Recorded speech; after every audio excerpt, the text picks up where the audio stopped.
여러분 안녕하십니까? 저는 연세대학교 환경공학부 조승현 교수입니다. 지금 또 동시에 연세대학교 라돈안전센터장도 맡고 있고요. 제 이메일 주소는 밑에 적혀 있는 바와 같습니다. 오늘은 그 실내 환경의 관리에 대해서 여러분들과 얘기를 나눠보도록 하겠습니다. 내용은 크게 두 가지인데요. 첫 번째는 실내 환경의 중요성과 그 관련된 규정 한번 쭉 훑어볼 거고요. 또 실내 환경에 존재하는 그 우리 인체에 유해한 인자와 그 유해한 물질들을 어떻게 관리하는지에 대해서 논의해 보도록 하겠습니다. 먼저 실내 환경의 중요성과 관련 규정을 알아보도록 하겠습니다.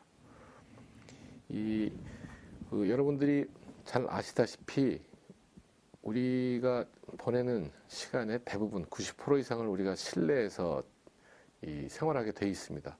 그래서 실내 환경에 대한 관심이 고조할 수밖에 없는데 예전에 이제 우리가 새집증후군 때문에 꽤 많은 관심들이 있었습니다. 새집증후군 때문에. 그래서 그 당시 이제 친환경 건축 자재가 많이 부족한 상태에서 특히 이제 새 집에 들어가거나 가구를 바꾸거나 인테리어를 바꿨을 때 그 특이한 냄새 또 두통 이런 일들이 많이 나기 때문에 우리가 새집증후를 겪는 사람들이 많았는데, 그때 서울 시민들이 이런 실내 공기질 개선에 추가 비용을 부담할 용의가 있다라고 조사가 됐었어요. 그래서 이 실내 공기질을 개선할 경우 지불의사가 있는가 할 때 대부분의 시민들이 지불의사가 있다. 대충 뭐 한 평당 3만 원 정도는 지불할 의사가 있다 그랬고, 그 이외에도 이 방향제도 우리 실내 공기 오염물질 중에 하나입니다. 이 방향제 때문에 피해를 보는 경우도 있고, 또 살충제를 우리가 실내에서 많이 쓰게 되는데, 이 생명체를 죽이는 물질들은 대부분 또 인체에도 유해한 경우가 많습니다.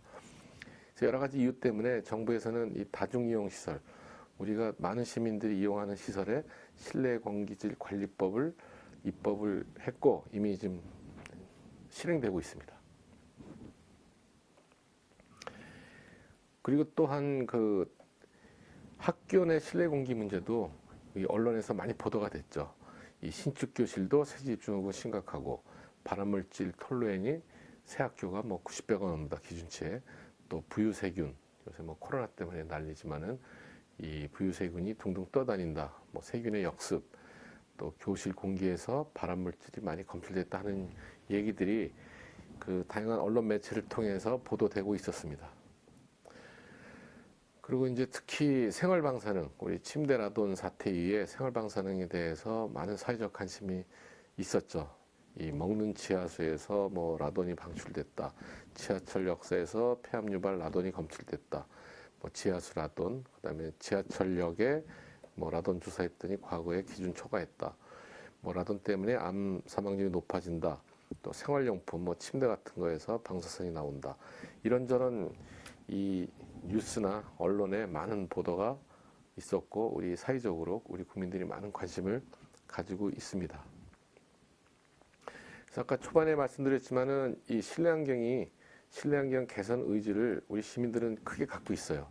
그래서 경제적 의사를 한번 어디서 조사를 해봤더니 평당 5만 원 이하면은 뭐 개선할 의지가 있다는 분들이 한 40% 가까이, 그다음에 30만 원이 넘어도 개선을 하겠다는 분들도 비슷하게 한 40% 가까이 됩니다. 그래서 비용을 들여서 이 건강 증진을 시키겠다는 의지들이 대부분의 시민들이 강한 것으로 파악되고 있습니다. 그 다음에 일반 그 대중들의 인지 수준을 보면은 여기 써 있지만은 어떤 환경 인자, do you think environmental factor, 환경 인자가 그 소위 오염물질들이 그 어떤 질병의 원인이 된다라고 생각을 하십니까에 대부분의 시민들이 동의하고 있습니다.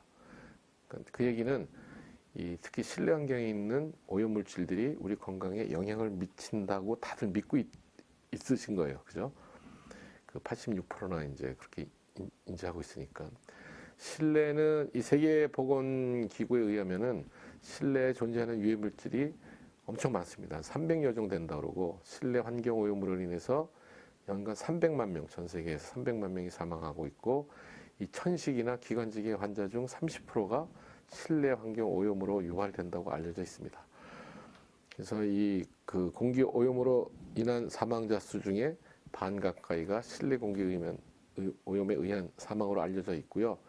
이 뭐 우리 젊은 친구들이 많이 가는 PC방에서 또 담배들을 많이 피니까 거기에도 역시 호흡성 부유분진이나 니코틴 이런 것들이 우리 건강을 위협하는 것으로 파악되고 있습니다.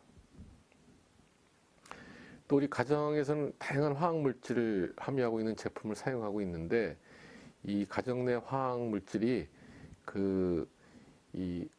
뭐 공기, 식품 등을 통해서 우리한테 노출될 수가 있죠. 그래서 이 가정은 화학 제품의 화학 물질 방출 창고라고 얘기해도 과언이 아닙니다.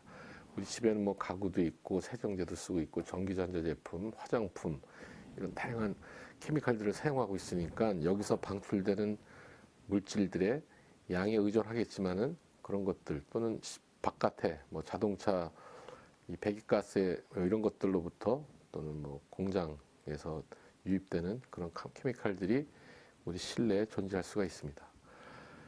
그래서 그 양이 뭐 일반적으로 이제 급격히 이제 증가하는 추세로 돼 있죠. 이 급격히 증가하는 이유는 그 농도가 이 바깥 대기랑 희석되지 않고 우리가 이 건물이 점점 타이트되고 밀폐되고 있으니까 그 농도가 증가하고 있는 것으로 파악되고 있죠.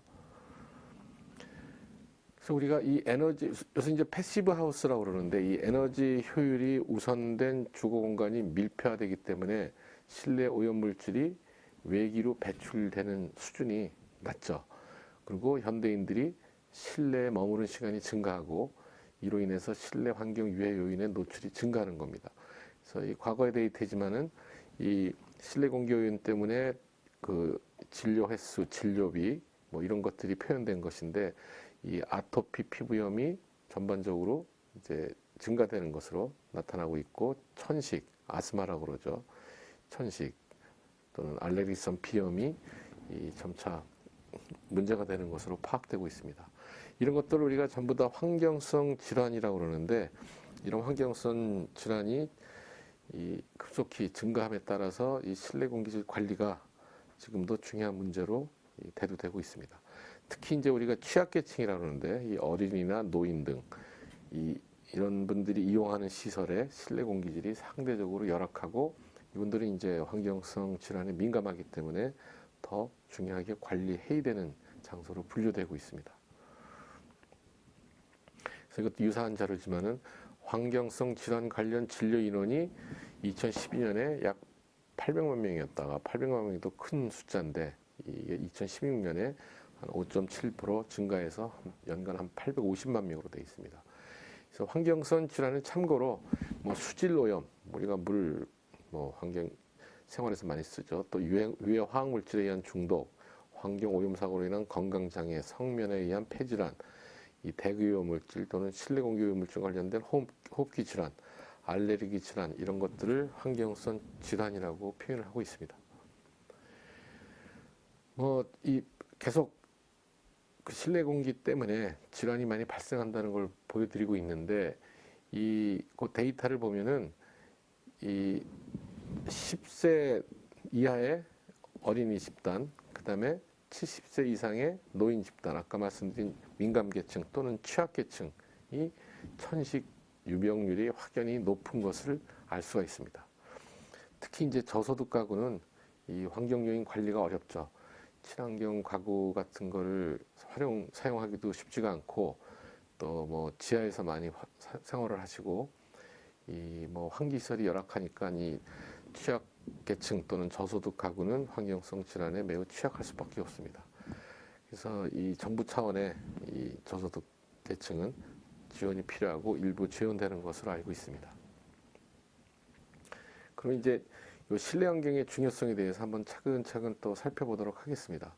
이 문제의 성격, The Nature of the Problem, 문제의 성격은 이 우리가 점점 더 일상의 90% 이상의 시간을 가정이나 직장 또는 자동차 또 일반 건물 등에서 소비하고 있는 것은 사실이고, 그리고 새로운 건물이나 기존의 건물이 이 에너지 보존 이슈 때문에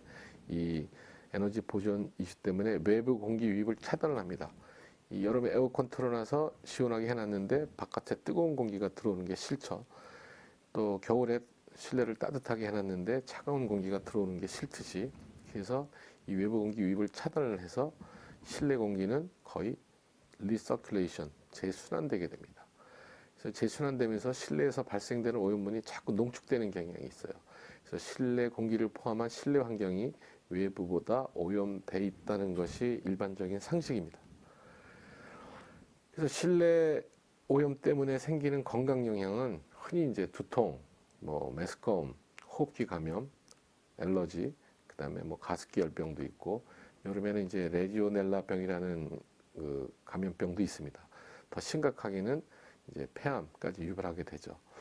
그리고 이제 우리 바이오 에어로졸, 코로나 이런 것들, 바이오 에어로졸 이런 것들은 우리 건강에 즉각적인 영향을 미칩니다. 그죠? 즉각적인 영향을 미치지만은 대부분의 다른 실내 공기 물질은 장기간에 걸쳐서 영향을 미치는 것으로 알려져 있습니다. 그 예전 데이터지만은 미국에서 조사한 바로는 미국에서는 실내 환경 오염 때문에 약 750만 명의 미국인이 그 아스마, 숨이 답답해서 숨을 잘 못 쉬는 거죠. 이 아스마 때문에 연간 50만 케이스가 응급실에 실려가고, 이 천식 때문에 연간 한 5천에서 7천 명이 사망하는 것으로 알려져 있습니다. 그 다음에 중요한 거는 이제 생산성 손실, 이제 lost productivity 그랬는데, 이 우리가 실내에서 답답하고 호흡이 곤란하고 두통이 생기고 그러면 일에 집중할 수가 없죠. 그래서 생산성 손실이 생기는데, 그것과 이 의료 비용, 이 호흡기 감염 때문에 그런 비용들이 연간 이 빌리언이 10억 불이니까 10억 100억 이 1000억 불 가까이 막대한 돈이 이 손실이 된다고 합니다. 그리고 이제 생활 수준이 향상되면서 일반인들의 환경에 대한 관심이 고조될 수밖에 없는데, 그 실내 환경 때문에 새로운 용어들이 많이 출현돼서 여러분들이 알고 계시죠. 그 SBS 해가지고 Sick Building Syndrome, 그다음에 Tight Building Syndrome (TBS), 그다음에 우리는 주로 이제 새집 증후군이라고 얘기를 합니다. 이 새집 증후군은 써 있지만은 신축 건물의 건축 자재나 페인트 또는 이제 그 본드 같은 데서 접착제에서 나오는 휘발성 유기 화합물, 포름알데히드 등 이런 그런 화합 물질이 사람한테 두통이나 호흡곤란, 천식, 피부병, 알레르기 증상 등을 일으키는 현상을 말합니다. 당장 심각한 병은 아니지만은 뭔가 몸 상태가 안 좋은 거죠. 그래서 그걸 우리가 새집 증후군이라고 그러고, 이 또 실내 환경 관련된 소송이 증가하고도 있습니다. 그래서 우리가 이 복구 대책, 리미디얼 액션을 즉각적으로 취하지 않으면은 실내 공기질 개선을 위해서 그 소송도 증가하겠지만은 또 메디컬 코스트도 증가하겠지만은 더 중요한 거는 우리가 이 생명이 더 많이 손실될 가능성이 크다는데 이 문제의 중요성이 있습니다. 이 실내, 여러분 이게 일반적인 실내 사진들인데, 이 다양한 실내에 사용하는 여러 가지 물건들에서 우리가 오염물질이 나올 수가 있습니다. 예를 들면 가구에서는 그 가구 만들 때 이제 다양한 접착제를 사용하게 되니까 이 접착제가 친환경적이지 않으면은 유기화학 물질, 톨루엔이나 아세톤, 또 가장 위험한 포름알데히드 이런 것들이 발생을 해서 우리한테 여러 가지 질환을 일으킬 수가 있고요. 집에서 많이 키우시는 이 애완견 때문에 이 병원성 세균이나 털, 배설물로 인해서 영향을 받을 수도 있습니다. 또 카펫에 습기가 머물고 그것에 곰팡이가 스며들어서 또는 거기가 음식 냄새가 배서 우리한테 영향을 미칠 수도 있고요. 이 소파 같은 경우에는 이 방부제들을 많이 사용하거든요. 이 초기에 소파를 재로 놓으면은 그런 것들 때문에 피부 자극이나 호흡기에 영향을 미칠 수가 있습니다. 그 다음에 조리할 때 난방기구나 주방기구 등 연소기구에서 이 휘발성 유기화합물이나 포름알데히드가 나올 수 있고 우리한테 영향을 미칠 수 있죠. 또 조리할 때 미세먼지도 발생하는 것으로 알려져 있죠.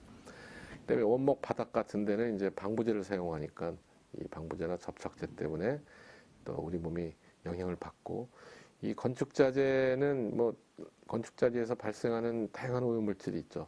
벽지 이런 데서도. 이때도 역시 본드를 사용하기도 하지만은 건축자재 내에 함유되어 있는 오염물질도 우리한테 영향을 미치는 것으로 알려져 있습니다. 이렇게 다양한 오염물질이 실내에서 발생하는데 우리가 이걸 차단을 하거나 환기를 제대로 안 하면은 이것들이 실내에서 누적돼서 우리한테 더 심각한 영향을 미칠 수밖에 없죠. 그래서 이걸 또 구분해서 다른 식으로 구분해서 말씀을 드리면은 이 우리 건물을 이 단열화시키죠, 당연히. 이 건물을 에너지 보존 문제 때문에. 그래서 환기량이 감소하면은 신선 공기가 부족하고 우리한테 영향을 미치고, 배기가 제대로 안 되면은 환기 효율이 저하돼서 또 실내 공기질이 악화되고, 또 건물이 너무 단열되면은 결로가 발생한다고 합니다. 그래서 습도가 높아져서 곰팡이가 발생되고, 이런 일이 건물 단열화 때문에 생겨날 수가 있고, 또 아까도 말씀드렸지만 건축자재나 가구에서 이런 휘발성 유기물질들이 발생할 수 있고, 또는 이 습기 자체는 오염물질 아니지만은 이것들 때문에 2차적으로 곰팡이나 찐득이가 발생해서 알러지나 건물의 이 파손, 건물이 이제 손상을 입죠. 그다음에 이산화탄소 역시 뭐 대기 중에 있는 그 일반적인 물질이지만은 이런 것들이 호흡이나 연소기구에서 발생해서 뭐 수천 ppm 이상으로 올라가면은 우리가 집중력이나 기억력이 떨어지게 되어 있습니다. 특히 학교 교실에서는 문을 꽉 닫고 공기청정기만 틀면은 먼지는 조금 지지만은 이 이산화탄소가 학생들이 많아지니까 발생률이 높아져서 공부를 할 수가 없죠. 집중력 떨어지고 기억력이 저하돼서. 그다음에 실내 바깥에서 들어오는 오염물질도 꽤 있습니다. 가령 이제 이 화분 같은 거, 꽃가루가 공기 중에 부유해서 우리한테 들어오면 이제 알레르기가 발생될 수 있고, 자동차 배기가스에서 유발되는 질소산화물은 실내에 들어와서 천식을 일으킬 수도 있습니다. 또 우리가 미세먼지는 뭐 항상 큰 이슈죠. 이 바깥에서 들어오는 미세먼지 때문에 우리가 뭐 천식은 물론이고 다양한 질병을 유발할 수 있다고 알려져 있습니다. 그래서 이걸 우리가 분류해서 통계적으로 따져 보니까는 실내의 오염물질이 대부분 우리 인간 활동이나 호흡, 취사, 환기 부족 때문에 생기는 게 거의 반 가까이가 되고, 이 제품에서 방출되는 오염물질, 생활용품이나 가구 같은 거기서 발생되는 게 한 8%, 그 다음에 건축자재 마감재에서 발생되는 게 제품에서 발생되는 게 한 19%, 외부 공기, 바깥 공기에서 들어오는 게 한 4분의 1, 25% 정도라고 조사되고 있습니다. 그 다음에 이제 그 우리나라에서 실내 공기질 관리를 그 행정부에서 어떻게 관리했는지 그 히스토리를 잠깐 훑어보면요. 1980년대 중반에 보건복지부에서 이 공중위생관리법으로 개정이 됐지만은 공중위생법으로 관리를 시작을 했습니다. 실내 공기질 관리를. 그러다가 92년에 건설교통부에서 그 당시 건축 설비 기준에 이런 실내 공기질 관리를 일부 집어넣었지만 현재는 폐지된 상태고, 이 1996년부터 환경부에서 지하 생활공간 공기질을 관리를 했습니다. 그래서 간단히 말씀드리면은 이 지상의 실내는 보건복지부에서, 그다음에 지하의 실내 공기는 환경부에서 주로 관리를 해오다가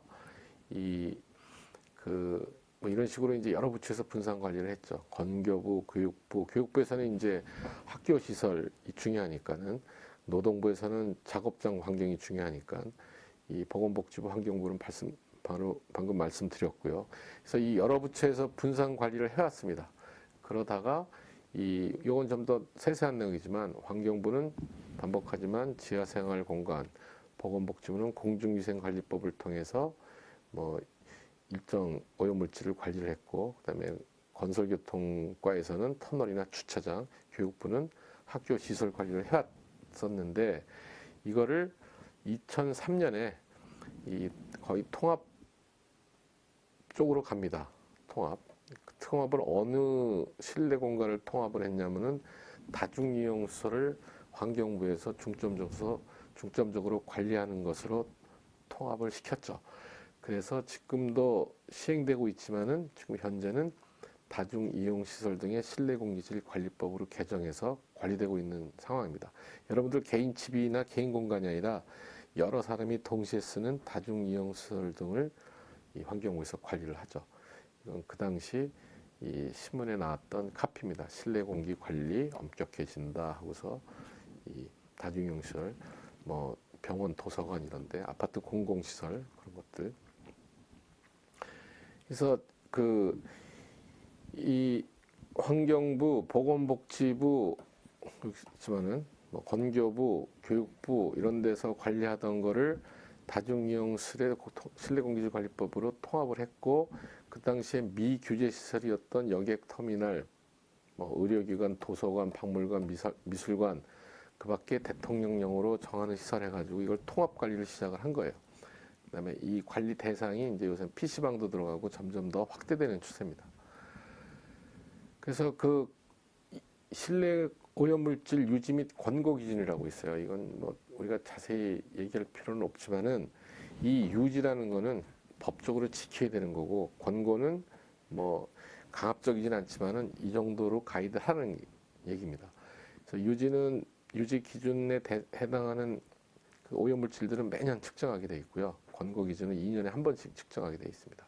그래서 한번 쭉 읽어보면은 꼭 법적으로 강하게 지켜야 되는 5가지 항목은 PM10, 그 PM이라는 얘기는 Particulate Matter, 입자상 물질을 말하고 10은 10마이크론 이하를 말합니다. PM10이 있고 유지 기준은 이산화탄소가 있고 포르말데히드가 있고 총부유 떠다니는 세균들이 있고 그다음에 일산화탄소가 이 유지 기준입니다. 그다음에 권고 기준은 이산화질소, 라돈, 그다음에 총휘발성 유기화합물. 실내에는 엄청나게 많은 유기화합물이 있는데 이걸 다 측정을 못하니까 전체 양이 얼마인가를 판단해서 이제 가이드를 하고 있는 거죠. 그다음에 우리가 이 미세분진, 초미세분진이라고 분류하는 PM2.5, 이 PM10보다 작은 4분의 1 정도 사이즈 이하의 이 입자상 물질들을 권고로 관리를 하게 되어 있습니다. 그다음에 곰팡이도 권고 기준에 들어가 있고요. 그 오른쪽에는 그 기준치가 적혀 있습니다. 그다음에 이 실내 공기질 유지 기준 뭐 똑같은 얘기인데 그 여러분들이 참고를 할 거는 더 강하게 관리하는 대상은 여기 이제 기준치가 더 세죠. 이 미세먼지도 그렇고 PM2.5도 그렇고 이 최근에 이제 일부 또 바뀌었는데 의료기관이나 산후조리원, 노인 요양시설, 어린이집, 소위 민감 집단이 이 사용하거나 거주하고 있는 공간은 좀 더 타이트하게 관리를 하고 있습니다. 반면에 이제 실내 주차장 같이 우리가 이제 들락날락은 하지만은 거기 오랜 시간 있지는 않죠. 그런 데는 이 미세먼지 같은 걸 좀 느슨하게 관리를 하죠. 그다음에 실내 체육시설, 공연장 이런 데도 어차피 사람이 많이 모이니까 그 관리 기준은 조금 느슨한 면은 있습니다. 그다음에 권고 기준도 이 그 수많은 시설이 있지만은 이 지금 말씀드린 그 민감 집단 실내 주차장은 약간 느슨하고 이 라돈은 148 베크렐 퍼 입방미터로 다 동일합니다. 그다음에 TVOC 총 휘발성 유기화합물 권고 기준입니다. 곰팡이 거기 써 있고요.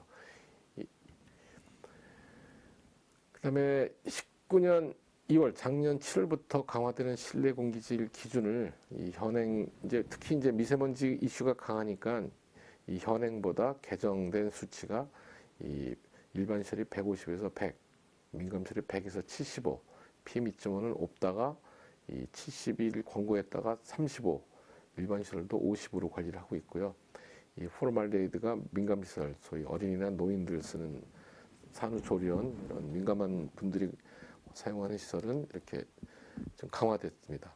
그다음에 이 신축 공동주택이 여러분들이 주목할 거는 이제 새로 진 공동주택의 라돈 관리를 하게 돼 있는데 이 유지 기준이 아니고 권고 기준입니다. 그래서 이런 식으로 권고를 하고 있었는데 이 2019년 7월 이전에는 200이었다가 이 148로 강화를 시켰죠. 그다음에 이런 것들은 참고로 그냥 한번 보십시오. WHO의 잠정 목표 및 권고 기준. WHO의 권고 기준은 항상 강합니다. 그래서 이 최고의 목표를 설정을 해놓은 거고 WHO, 그다음에 각 나라에서 그걸 참고로 해서 이 적정 수준 유지 관리를 하도록 유도를 하고 있습니다. 그다음에 이 참고로 법으로 실내 공기질을 관리하는 나라는 한국, 일본, 대만 3개국이고 그 이외에 주로 선진국은 권고 기준을 제시하고 자발적으로 관리를 하도록 유도하고 있습니다.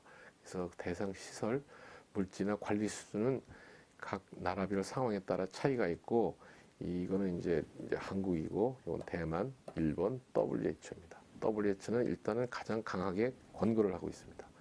참고하시기 바랍니다.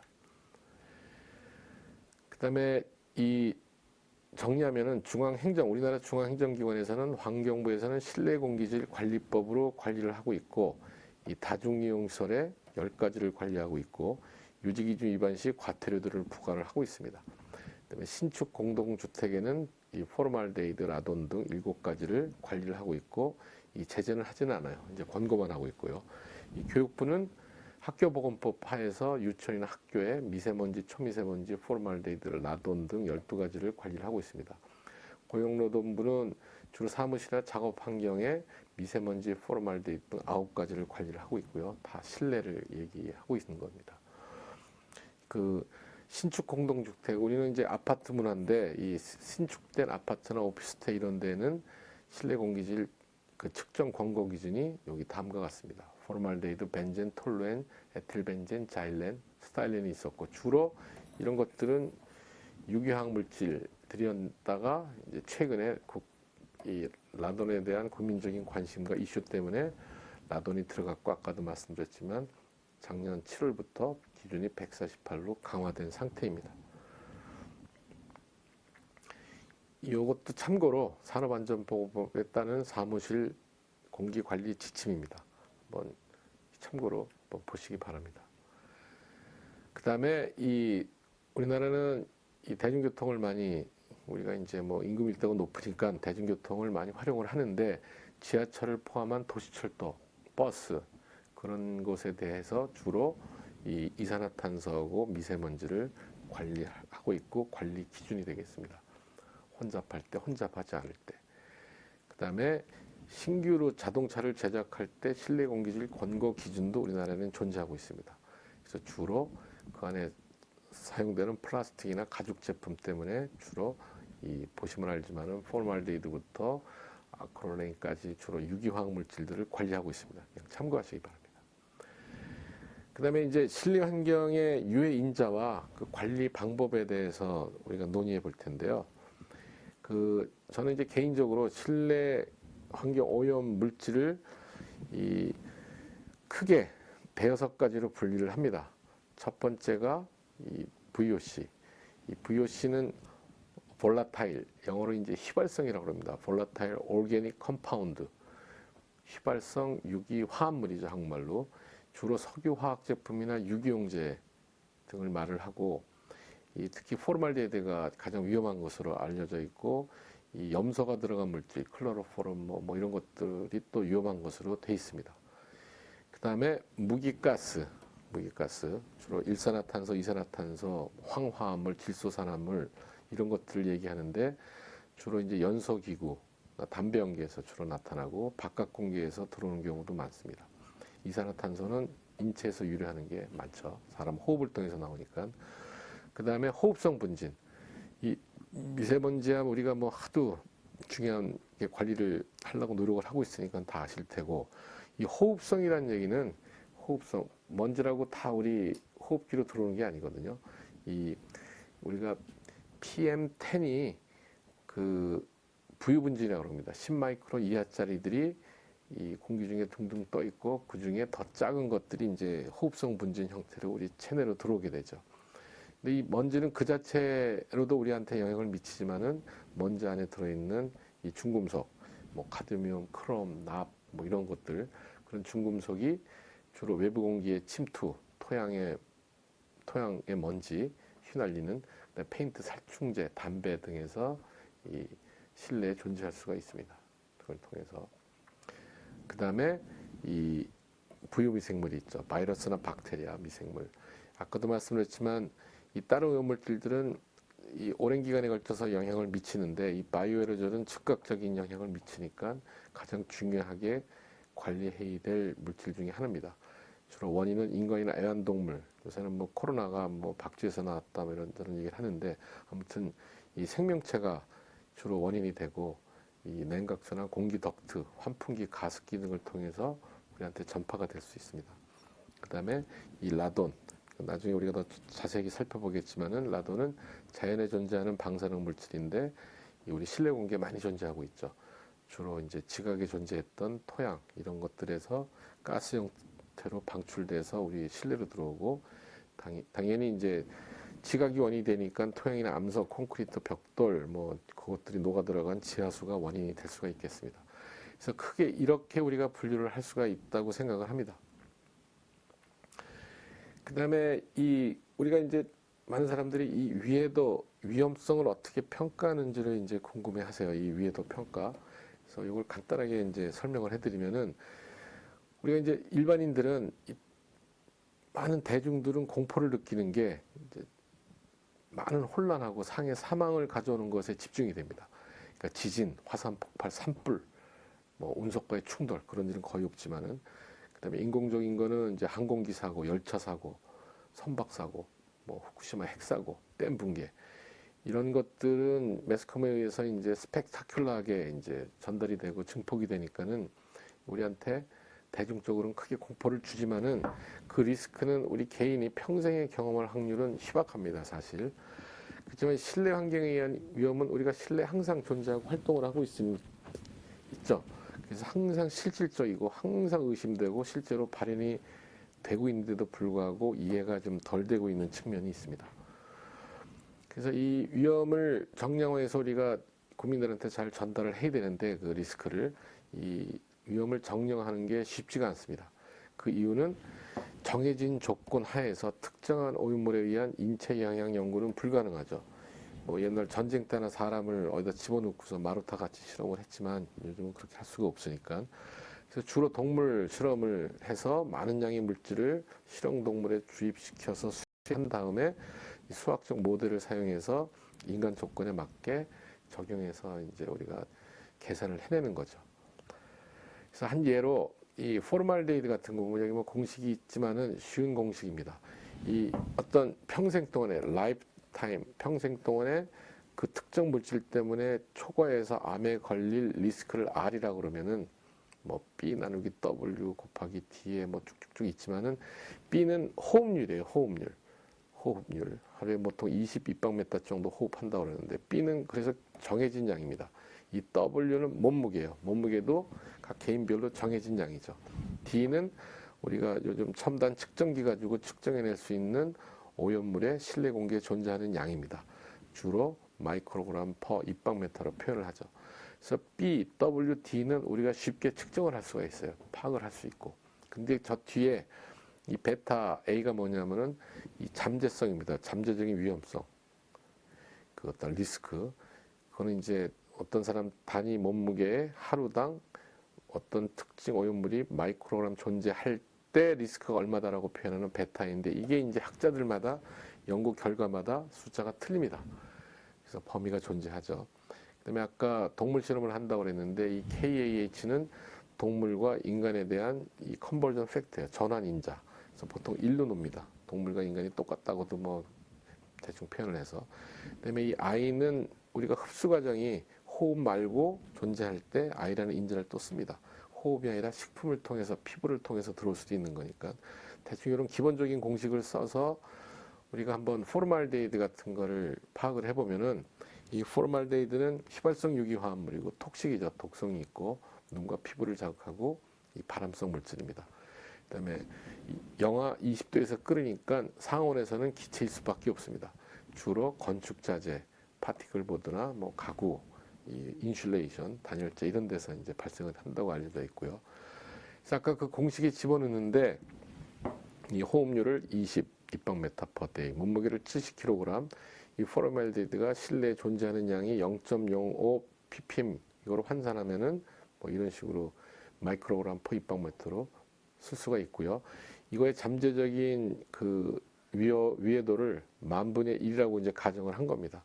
그 다음에 이 KAH, 그 다음에 다른 흡수 경로, 접촉 경로를 다 1로, 간단하게 1로 놓고서 계산을 해보면은 이 리스크가 평생 내 실내에 0.05 ppm의 그 포르말데히드가 존재한다라면 평생 이 포르말데히드 존재 때문에 초과해서 암에 걸릴 확률이 이 1.9 곱하기 10-3승이라는 얘기고, 우리가 그 사람이 한 70살을 산다고 치면은 그 한 해에 그 사람이 그 공간에 존재할 때 포르말데히드 때문에 암에 걸릴 확률이 10-5승, 그 10만 분의 2.71이라고 얘기가 할 수 있죠.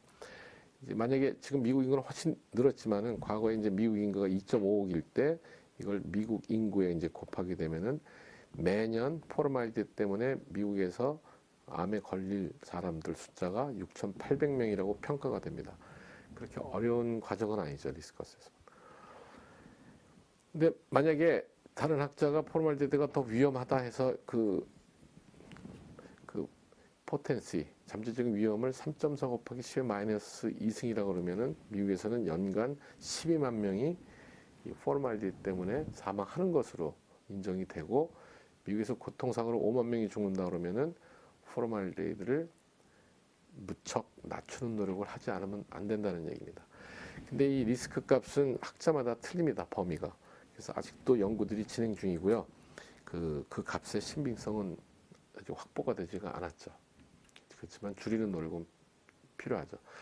그래서 실내 다양한 오염물질을 리스크를 표현한 편인데, 이거는 여러분들이 보다시피 이쪽이 리스크입니다. 이쪽이 라이프타임 인디비주얼 리스크. 이쪽은 이제 오염물의 종류인데, 이 성면 같은 경우는 우리가 성면 구제 관리법도 가지만 일반인들이 성면 때문에 리스크를 얻을 확률이 거의 없습니다. 왜냐하면 우리가 성면에 폭로될 가능성이 없어요. 건물 해체나 특정, 우리가 실내에서 성면을 발견하기가 쉽지가 않거든요. 다 붙어 있으니까. 근데 이제 직업적으로 성면을 관리하거나 사용하는 사람들은 위험하죠. 오큐페이셔널은 직업적 폭로란 얘기예요. 그러니까 포르말데히드는 아까도 말씀드렸지만 이 에러바가 큽니다. 이런 식으로 학자들마다. 그래서 위험하다, 괜찮다. 그래서 아직도 그런 면이 있는데, 이 담배나 라도는 리스크도 높고 이 에러바도 적어서 우리한테 관리해야 될 1순위 물질들로 분류가 되어 있는 거죠. 그다음에 하나하나씩 간단하게 살펴보면은, 아까 제가 여러 가지로 휘발성 유기물질 등 여러 가지로 이제 실내 오염물질을 분류를 했는데, 휘발성 유기화합물질은 여러분들이 참고를 한번 읽어보십시오. 분자 구조 내에 뭐 탄소하고 수소를 갖는 화합물을 말하고, 이 실온에서 우리가 대기압이 760mmHg거든요. 대기압의 760분의 1보다 더 큰 증기를 발생시켜서 우리 압력을 주게 되면 그걸 휘발성이라고 합니다. 그 다음에 반휘발성을 10-7승에서 1. 근데 사실 휘발성 유기화합물 VOC가 잘 관리가 되고 있으니까 요새는 이제 세마이 볼라타일 물질도 관리해야 된다 하는 목소리도 나오고 있습니다. 실내에서는 700종류 이상이 확인이 됐고 5, 60 화합물이 동시에 존재해라 예상을 합니다. 그래서 이 5, 60개를 다 일일이 확인하는 것은 불가능하니까 이 포르말데히드나 이 BTXL해죠, 벤젠, 톨루엔, 자일렌 이런 특징적인 유기합물은 따로 관리를 하고, 나머지는 소위 말씀드린 TVOC, 토탈, T는 이제 토탈이라는 뜻이죠. 전체 VOC를 확인해서 관리하게 되어 있습니다. 여기 이거는 이제 독일의 이제 특정 무슨 지수인데, 주요 독성 VOC 해가지고 보시면은 재밌는 걸 볼 수가 있습니다. 이 숫자가 낮으면 더 위험한 거니까 포르말데히드는 항상 제일 위험한 것으로 돼 있고, 나머지 독성 VOC는 전부 다 뭐가 있습니까? 카본 테트라 클로라이드, 클로로, 메칠 클로라이드, 클로라이드, 트라이클로로, 다이클로로, 메틸렌 클로라이드. 그래서 클로로는 염소라는 뜻이거든요. 그래서 염소가 들어간 물질들은 위험하다는 것을 항상 인식하시기 바랍니다. 그다음에 VOC 물질 발생 원인과 인체에 미치는 영향인데, 벤젠, 톨루엔, 에틸벤젠, 자이렌, 뭐 펜타클로로벤젠, 포르말데이드 이렇게 복잡한 케미칼들이 있고 주로 페인트나 접착제, 난방기구, 카페트, 실내에서 다양하게 쓰는 물질들에서 발생될 수 있다는 걸 알 수가 있고요. 우리가 뭐 다양한 인체 영향을 미치는 것으로 되어 있습니다. 한번 보시기 바랍니다. 그다음에 이 VOC의 그 발생원은 주로 계속 얘기했지만 석유화학 제품입니다. 가구, 카페, 커튼, 페인트, 스프레이, 뭐 건축자재, 살충제 등등등. 그다음에 카페트나 페인트에서는 지속적으로 발생을 할 수밖에 없죠. 우리가 놓고 쓰니까 실내 항상 존재하니까. 근데 쿠킹이나 난방할 때는 간헐적으로 이런 것들이 추가로 발생할 염려가 있습니다. 그다음에 이 VOC뿐만 아니라 모든 오염물질의 건강에 대한 영향은 이 농도도 중요하지만 노출 시간이 상당히 중요합니다. 그다음에 노출 당시에 개인의 건강 상태도 중요하고 우리가 농도가 높은데 거기에 거주하는 시간이 짧으면은 그 영향을 덜 받을 수밖에 없죠. 그래서 이 항상 이 두 가지를 동시에 체크를 해야 되죠. 그죠? 이게 얼마인지. 그래서 우리가 지하철에 오염물이 있지만 지하철에 존재하는 시간이 짧으면은 우리보다 지하철에서 일하시는 분들이 더 영향을 크게 받을 거라고 생각을 할 수밖에 없죠.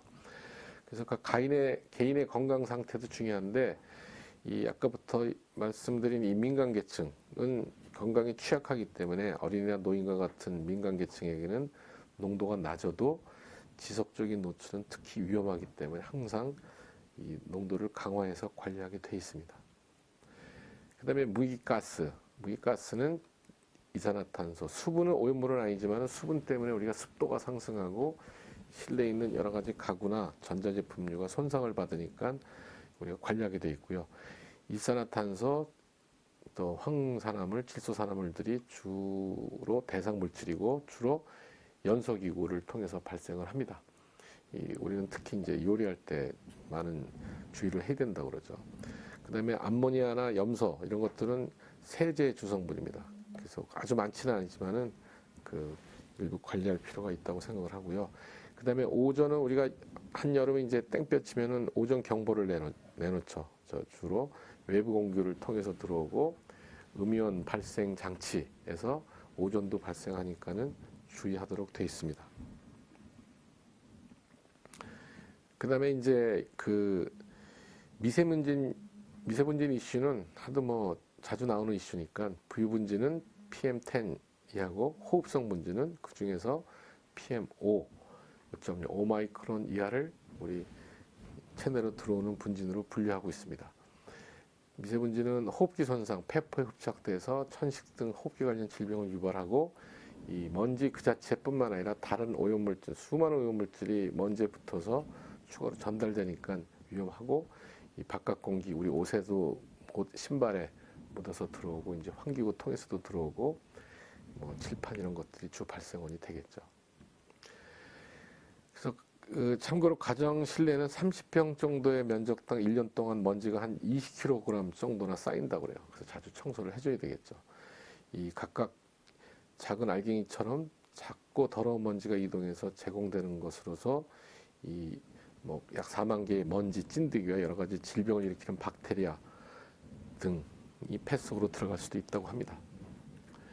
그다음에 이 먼지 안에 묻은 중급성, 아무튼 중급성류 주로 외부 공기를 통해서 들어오고 신발과 옷에 붙은 토양과 먼지. 요즘은 친환경 페인트가 많지만 과거에 쓴 페인트에는 납이나 수은도 들어있었다고 합니다. 또 살충제에는 비소, 수은도 들어있고 특히 이제 담배가 주 소스죠. 카드뮴, 니켈, 비소. 담배 한 개비해서 평균 4.5 곱하기 10의 마이너스 4승 밀리그램 마이크로그램 수준의 중금속이 방출된다고 합니다. 그래서 미량 중금속량이 쭉 있는데 여러분들 보시면은 규제치가 이 TWA는 시간 가중 평균 농도를 말해요. 시간별의 평균 농도.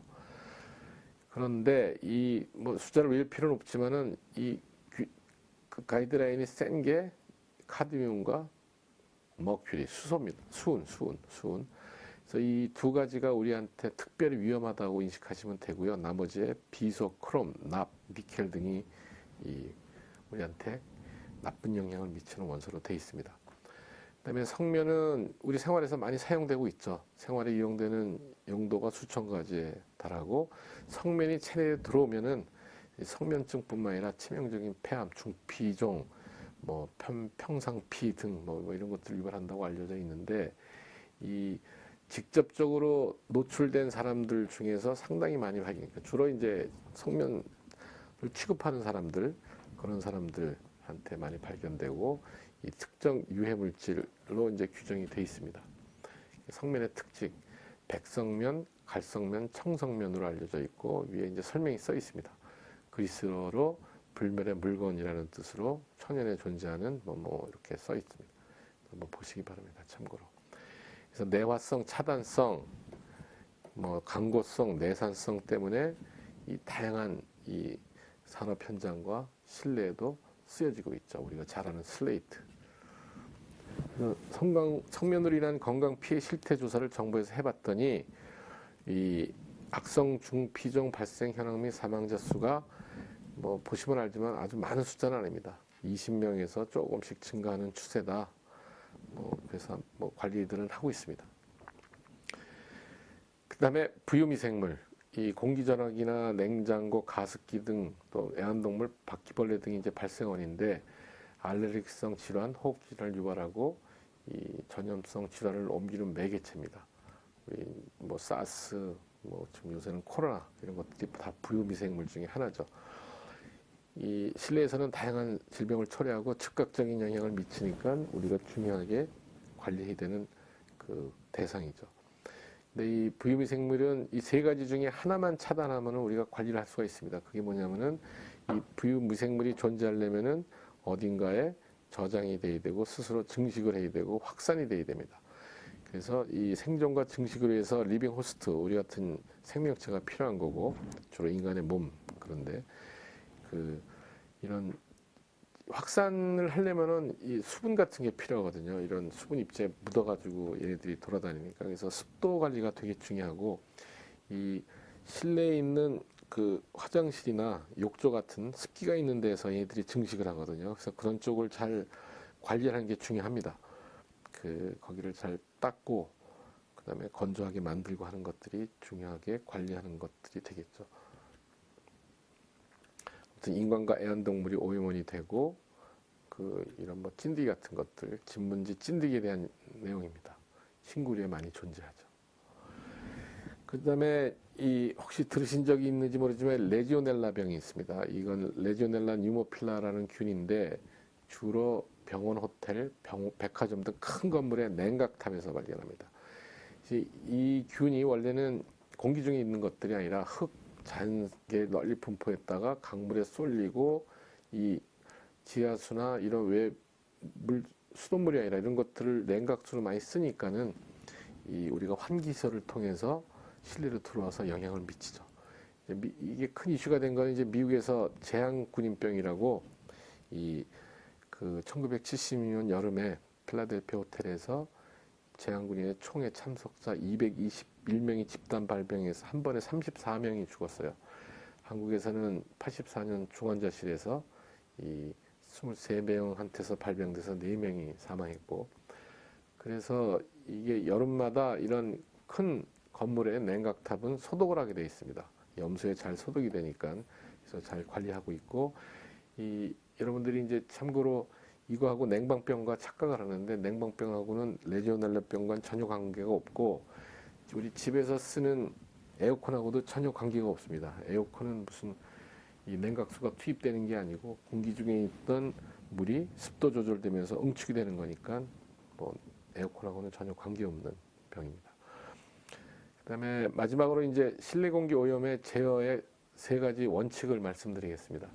이 모든 실내 공기 오염물은 3가지를 잘 하면은 관리가 쉽습니다. 첫 번째가 소스 컨트롤, 소위 오염원을 관리를 하는 거고 우리가 항상 강조하지만 적절한 환기가 항상 중요한 거고 마지막으로 최고의 효과를 내지는 않지만은 공기를 정화시킬 수는 있습니다. 그래서 이 소스 컨트롤은 우리나라 정부에서도 새집중후군 이슈 이후에 친환경 건축자재를 평가해서 국민들이 선택할 수 있게 하고 있습니다. 그래서 어떤 게 오염물 방출이 적은지에 대해서 친환경 건축자재를 선택하는 게 오염원 제어의 첫 번째가 되고, 그런데 친환경 건축자재가 어떤 게 친환경 건축자재는 이제 정부나 관련 단체에서 알려줘야 되겠죠, 국민들한테. 그다음에 아까 애완동물이 바이오 에로졸이나 이런 찐득이들의 중요 원인이 된다고 그랬는데, 애완동물을 잘 관리를 하는 게 당연히 상식적으로 이 소스 컨트롤 중에 하나가 되겠고, 요즘은 뭐 실내에서 거의 담배를 안 피지만은 실내에서 금연해서 오염원이 실내로 들어오지 않게 하는 게 중요한 이슈가 되겠습니다. 그러니까 아무튼 이 실내 오염을 관리하는 게 중요하고, 이 실내에서 사용하는 연소기는 가능하면은 이 100% 산화되는 거. 요즘은 이제 추세가 옛날에 기름으로 난방하다가 이제 가스를 쓰다가 전기를 사용하는 추세가 인덕션 이런 것들을 많이 쓰죠. 그래서 완전 연소기를 많이들 사용하고 있습니다. 그 다음에 환기입니다. 이 환기는 더러워진 공기를 바깥에 그나마 신선한 공기를 필터로 먼지를 제어해서 깨끗한 공기만 집어넣어서 실내 공기를 희석시키는 목적입니다. 더러워진 공기를 구현하고 또는 일부 건물에서는 열이나 습기 제거가 목적이고, 그게 자연환기, 우리가 창문 여는 게 자연환기고, 또 우리가 이 기계적으로 환기시킬 수가 있죠. 요즘은 아파트마다 기계 환기 시설이 들어가 있습니다. 열교환 시켜서 열교환기 해가지고, 그다음에 특수 장소 환기 시설들이 있을 테고요. 근데 환기는 우리가 항상 중요하다고 그러지만은 환기 시설의 관리, 그게 제대로 작동하는지를, 누기가 없는지 뭐 이런 것들을 확인하는 것들이 또 되게 중요한 이슈가 되고 있습니다. 그다음에 뭐 우리가 공기청정기라고 흔히 얘기하지만은, 우리 실내에서 일반인들이 쓰는 공기청정기는 여과 장치입니다, 일종의. 거기에 무슨 뭐 이 여러분들이 착각하면 안 되는 게, 공기청정기는 갑자기 늘어난 오염물, 먼지같이 갑자기 발생한 오염물 제거에는 효과적이지만은, 계속 발생하는 오염물, 라돈이나 뭐 휘발성 유기물질 제거에는 큰 역할을 하지 못합니다. 왜냐하면 뭐 활성탄을 쓰고 하더라도 이 포화가 되니까. 그래서 공기 정화 장치는 갑자기 증가하는 오염물질을 좀 없앨 때는 유용하지만, 이것만 믿었다가는 우리가 다른 오염물질 관리가 제대로 안 되는 큰 이슈가 있습니다. 그다음에 공조시설에 이제 공기청정 기법을 활용하는 경우가 꼭 많고, 또 상온 촉매, 한동안 이제 이 티타늄 옥사이드, 광촉매라 그래가지고 일부 활용을 했는데, 그 효과를 잘 판단해서 쓸 필요가 있고요. 그 다음에 이 휘발성 유기물질 같은 경우는 활성탄에 흡착이 잘 됩니다. 그 다음에 이산화탄소 같은 경우는 이제 뭐 특수하게 흡착할 수 있는 물질들이 따로 있습니다. 그래서 그런 흡착 방법을 할 수도 있고, 흡수 방법은 쉬운 얘기는 이제 이 공사장에서 물 뿌려가지고 먼지를 물로 흡수하는 방법이 있거든요. 그래서 일부 물 같은 거에 흡수되는 오염물질들은, 특히 이제 황산화물 같은 것들이 물에 흡수가 잘 되는데, 흡수 방법도 활용할 수가 있습니다. 그래서 공기 오염 제어는 우리 일반인들이 할 수 있는 거는 환기가 가장 최선이고, 실내에 오염원이 발생하지 않게 하는 것들이 가장 중요하다고 생각을 합니다. 이상 여기까지 강의를 마치도록 하겠습니다.